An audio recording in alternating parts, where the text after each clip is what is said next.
मुंशी प्रेमचंद की कहानी एक्ट्रेस समाज के उस पहलू को उजागर करती है जहां स्त्री की प्रतिभा और उसके पेशे को समाज में उचित सम्मान नहीं मिलता।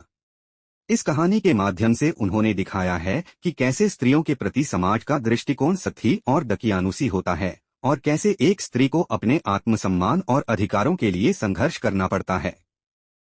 कहानी का सारांश। कहानी का मुख्य पात्र मिस पद्मा है, जो एक प्रसिद्ध थिएटर एक्ट्रेस है। वह अपनी कला और अभिनय में निपुण है और उसकी सुंदरता, कौशल और अभिनय की चर्चा पूरे शहर में होती है। वह आधुनिक और स्वतंत्र विचारों वाली महिला है, जो अपने आत्मसम्मान और अस्तित्व के लिए समाज की रूढ़िवादिता के सामने नहीं झुकती। कहानी का आरंभ तब होता है जब एक प्रमुख अधिवक्ता, श्रीमान गिरिजाशंकर, उसे अपने घर एक नाटक में अभिनय के लिए आमंत्रित करते हैं। पद्मा इस प्रस्ताव को सहर्ष स्वीकार करती है और गिरिजाशंकर के घर जाकर नाटक में अभिनय करती है। उसका अभिनय इतना प्रभावशाली होता है कि घर के सभी सदस्य उसकी प्रतिभा की प्रशंसा करते हैं।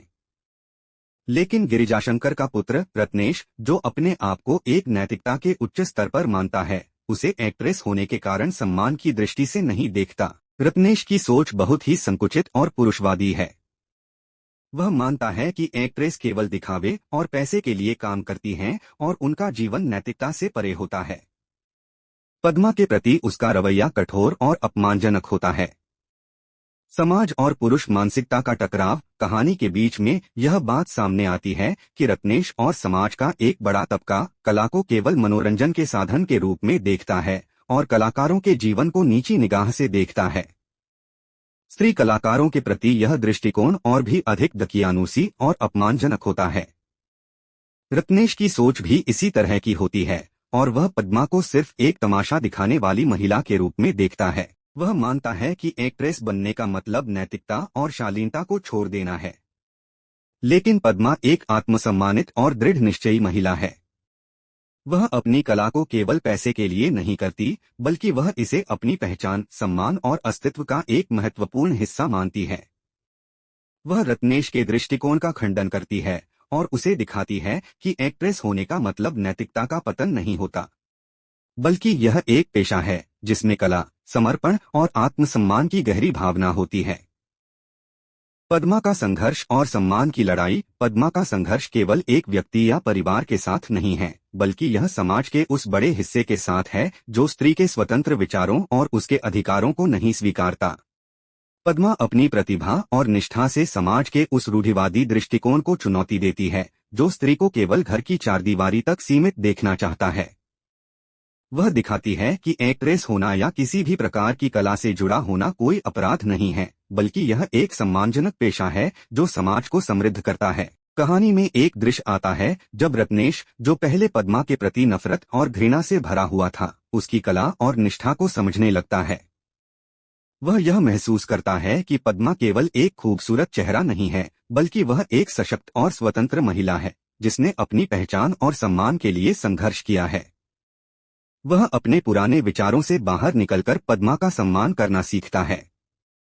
यह बदलाव रत्नेश की व्यक्तिगत जीत नहीं है, बल्कि यह पूरे समाज की उस मानसिकता के बदलाव का प्रतीक है जो कलाकारों, विशेषकर स्त्री कलाकारों के प्रति नकारात्मक दृष्टिकोण रखती है। कहानी का संदेश। एक्ट्रेस कहानी हमें यह बताती है कि समाज में कला और कलाकारों का सम्मान किया जाना चाहिए, चाहे वह किसी भी क्षेत्र से संबंधित हो।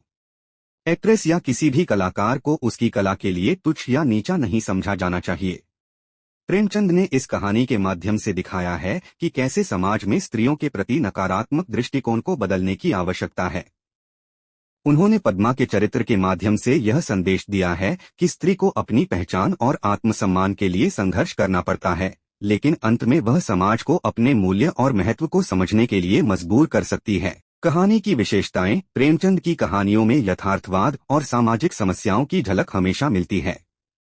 एक्ट्रेस कहानी में भी उन्होंने समाज की उस समस्या को उजागर किया है जो कलाकारों, विशेषकर स्त्री कलाकारों के प्रति रूढ़िवादी दृष्टिकोण रखता है। उन्होंने पद्मा के चरित्र को इतनी मजबूती और आत्मसम्मान से भरा दिखाया है कि वह समाज की हर चुनौती का सामना करती है और अपनी पहचान को बचाए रखती है। पद्मा का संघर्ष केवल व्यक्तिगत नहीं है, बल्कि वह हर उस स्त्री की प्रतीक है जो अपने आत्मसम्मान और अधिकारों के लिए लड़ाई लड़ती है। प्रेमचंद की भाषा सरल और सजीव है। उन्होंने पद्मा के संघर्ष को इस तरह प्रस्तुत किया है कि पाठक उसकी स्थिति से स्वयं को जोड़ पाते हैं। कहानी में संवादों का बड़ा महत्व है, जो पात्रों के मानसिकता और दृष्टिकोण को स्पष्ट रूप से दर्शाते हैं। पद्मा और रत्नेश के बीच के संवाद समाज के दो विपरीत ध्रुवों का प्रतिनिधित्व करते हैं, एक तरफ स्वतंत्रता और आत्मसम्मान की लड़ाई और दूसरी तरफ रूढ़िवादी और पुरुषवादी मानसिकता। निष्कर्ष, एक्ट्रेस कहानी केवल एक महिला के संघर्ष की नहीं है, बल्कि यह समाज के उस पहलू की भी आलोचना करती है जो स्त्रियों की कला और प्रतिभा को सम्मान नहीं देता। यह कहानी हमें सोचने पर मजबूर करती है कि एक्ट्रेस या किसी भी कलाकार का जीवन और उसकी कला समाज को कितना समृद्ध करती है और उसे उचित सम्मान मिलना कितना आवश्यक है। अगर आपको यह वीडियो पसंद आया हो तो इसे लाइक और शेयर करें और ऐसे और वीडियोस के लिए मेरे चैनल को सब्सक्राइब जरूर करें।